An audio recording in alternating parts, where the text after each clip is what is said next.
My name is Manon. I'm from the Netherlands and I've been here twice already, been guiding, and I want to tell you some of my experiences. First of all our guests who are coming, our visitors, they have to work quite hard in this heat, so we also have to make it fun for them.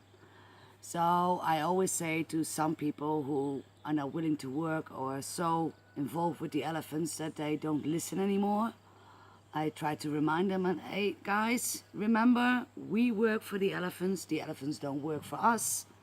So, and let's do it together and let's help each other.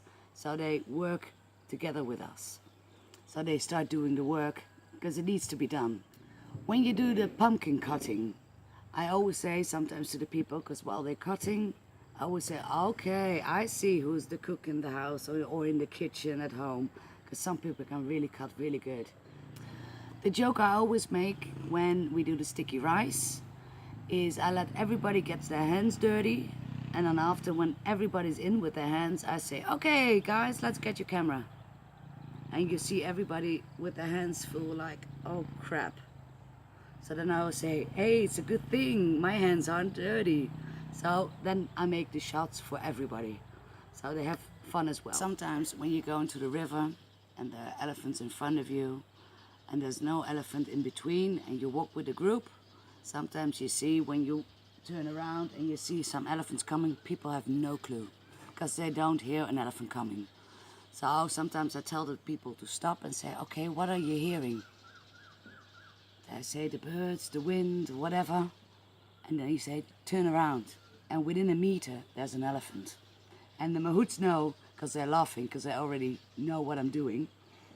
So they really get startled, and then you can tell them about their sensitive feet and how soft they're walking and how beautiful they are, that you don't hear an elephant. Even in the wild, in the bushes, they can be a meter away from you, you don't hear them.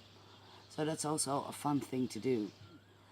When you got blind elephants, let them experience what a blind elephant should experience. You know, just make them cover their eyes and then start poking them. How would you feel, you know, when you suddenly touch a blind elephant? The same with all the other elephants. How would you feel, take somebody and just keep on rubbing them like an elephant needs to. She feels every time, or really with the soft touches. It's not nice for an elephant to be touched so much. So just show them. What you can also do is let them taste a green and a yellow banana. Because we know we like yellows, but why don't elephants eat the green bananas? So let people and the children, let them taste it. It's not bad for them, but they'll probably spit it out. Just do some tasting. Or the papaya, let them taste the papaya. Because it's really good, and then you know why it's so sweet and why an elephant loves it as well. The children are always walking around, and sometimes you don't have anything to do for them. So in Sticky Up, they do enrichment for the elephants. And what I always say to the children, I've got a very important job for you. So that you make them feel really big. You take one of the parents and go and replace all the watermelons and make it like fun for them. Make it like a game, like, oh no, do you think they can find it over there? So you make something really special for the kids for it. One time I had a situation with a parent, two parents with two kids, 4 and 8 years old, and the mom was with her child on the elephant, and dad wanted to make a picture of it, but the son just clutched on his leg, so he couldn't move. So he looked at me and I saw what was happening. So I went up to them and I said to the boy, because there was a fresh pile of poo, and I said to him, did you do this?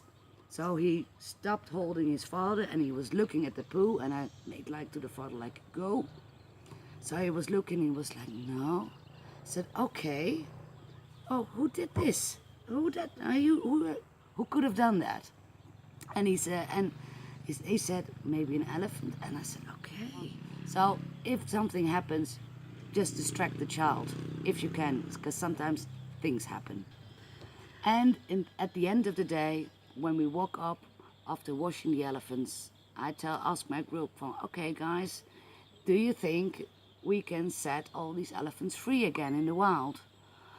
And sometimes you see people thinking yes, no, no, no, no, yes, and they've got no clue. And then you can tell them why we can't, because they're used to people. They have not learned from the matriarch where to find water in dry season, where to get coverage, where to get bark from different trees, which trees to eat, which not.